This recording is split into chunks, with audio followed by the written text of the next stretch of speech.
मामांजी, आम्हाला असं संकटात टाकून जाऊ नका हो. मी विठू राहायला स्मरून सांगते, तुम्ही जाऊ नका.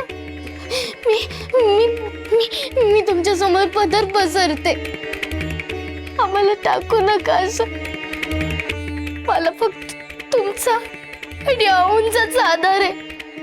तुम्ही जर गेलात ना तर आम्ही एकटे पडू.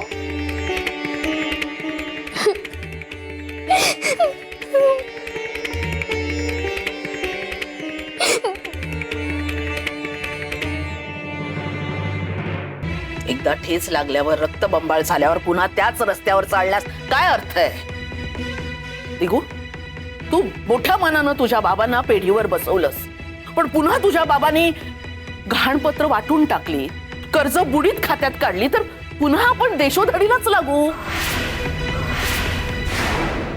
नाही मनोरमा,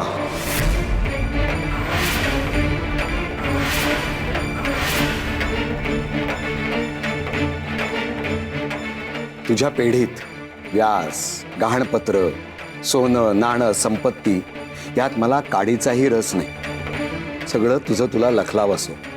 या सखूच्या सांगण्यावरून बोलताय? मी बोलले होते ना की सखू जिथे तिथे नाक खुपसणार. बस कर ताई, सखूला कशाला नाव ठेवतेस? बाबा स्वतः म्हणतायत ना की त्यांना पीडित व्यवहारात काही रस नाहीये, मग त्यावर वाद कशाला हवाय? ते सगळं ठीक आहे, पण मुख्य अट आहे ती त्या विठ्ठल नामाची.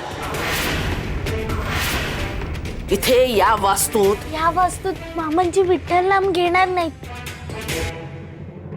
मात्र काय मात्र? काय मात्र? तू काय तहाची बोलणी करण्याचं वकीलपत्र घेतलंयस का? की स्वतःच्या अटी सांगतेस? नाही हो सासूबाई,